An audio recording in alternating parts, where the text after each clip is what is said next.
जय शिवराय।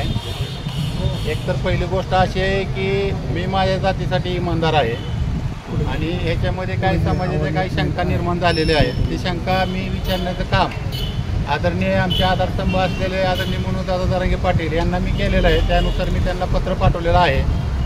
त्याच्यामध्ये मला अशा शंका निर्माण झालेल्या आहेत की मागच्या वेळेस आपण लोकसभा निवडणुकीच्या वेळेस आदरणीय दादाच्या सांगण्यावरनं महाविकास आघाडीला आपण भरपूर प्रमाणामध्ये मतदान केलं। ज्यांचे चुलत्या पुतण्याचे पक्ष एकत्र असताना 4 खासदार येत नव्हते, आज त्यांचे 8-8, 10-10 खासदार निवडून आले। उद्धव ठाकरे पक्षाचे आले, काँग्रेस पक्षाचे आले, या सगळ्याचे खासदार निवडून आल्यानंतर पण त्यांनी आजपर्यंत मान्य केलं नाही की आम्ही मराठा समाजाच्या मतावरती निवडून आलेलो आहे असं मान्य न करता उलट त्यांनी त्यांच्या पक्षाला स्वतःला श्रेय दिलेलं आहे। तर ह्या सगळ्या गोष्टी ज्या त्या राजकारणाच्या आहेत, मला त्या राजकारणाकडे जायचं नाही। परंतु माझा आदरणीय दादांना एवढंच विनंती आहे की दादा, आपण महायुतीला सरकारला तर आपण पाठिंबा द्यायचा नाही, हे तर तुमचं स्पष्ट मत आलेलं आहे, त्यानुसार आम्ही वागणार पण आहोत। परंतु आपण महाविकास आघाडी सरकारला पाठिंबा द्यायचा आहे किंवा त्यांचे काही लोक निवडून आणायचे। जर महायुतीला पाठिंबा नाही म्हटल्यानंतर महाविकास आघाडीला मतदान जाणार मराठा समाजाचं। तर मग महाविकास आघाडीकडनं आपण काय लिहून घेतलंय का की बाबा मराठा समाजाला ओबीसी मधून मराठा आरक्षण देणार का? असं काय तुम्ही उद्धव ठाकरे यांच्याकडनं किंवा शरद पवार साहेबांकडनं असं काय तुम्ही लिहून घेतलेलं आहे का? असं समाजाचा, प्रत्येक समाजातील स्तरातील लोकांचा प्रश्न आहे। आता ज्याचा त्याचा विषय आहे, याच्यात म्हणजे राजकारणाचा काही विषय नाही आहे, परंतु याच्यामध्ये जो विषय आहे तो हा खरा विषय आहे। ह्याच्यामध्ये मी मुद्दे मांडलेले आहेत। मी 2007, 8, 9 पासून मनोजदादा जरांगे पाटील यांच्यासोबत शंभूराज युवा क्रांतीमध्ये संघटनेमध्ये काम केलेलं आहे। माझ्या कामासाठी सर्व वार्षिकांना व तालुक्यांना संपूर्ण महाराष्ट्रांना माहिती आहे। मी मराठा समाजाचं आजपर्यंत काम करत आलेलो आहे।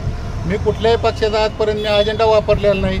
मी माझ्या जातीसाठी इमानदार असताना मी इथल्या चालू आमदारांना सुद्धा मी त्यांचं काम केलेलं आहे, कारण ते एक मराठा महासंघाचे काम करत होते।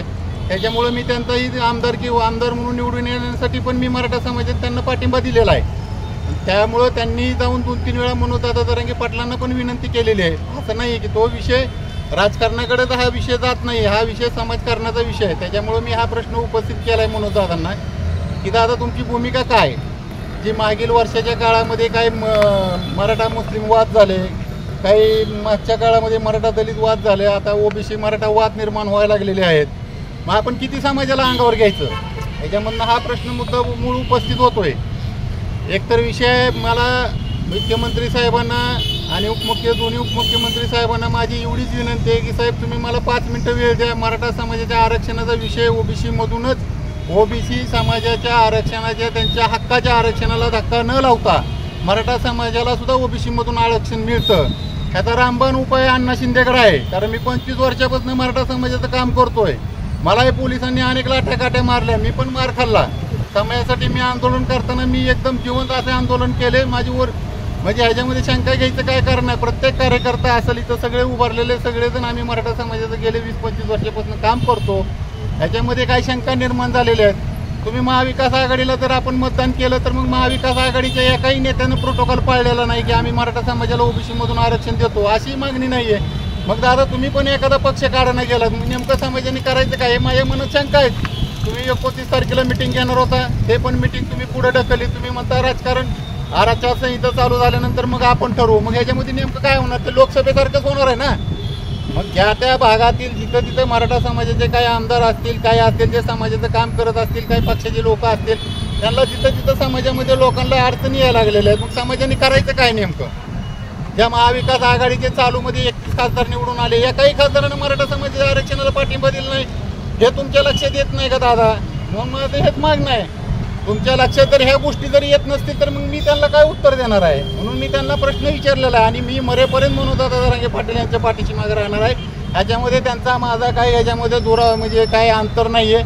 आमचं जे मत आहे ते आम्ही त्यांच्यापाशी मांडलेलं आहे, ते मी माझ्या पत्रव्यवहारात केलेलं आहे। ते मला त्या नक्कीच 8 दिवसामध्ये त्यांचं ते मला उत्तर देतील। त्याच्यानंतर मी त्यांना माझा पुढचा निर्णय मी ठरवेन। जर मला उत्तर नाही मिळालं तर येणाऱ्या पुढच्या सोमवारपासून 8 दिवसानंतर मी माझं इथं ठिय्या आंदोलन चालू करेन आणि जोपर्यंत मला या प्रश्नाचं उत्तर मिळत नाही तोपर्यंत माझं आंदोलन चालू राहणार।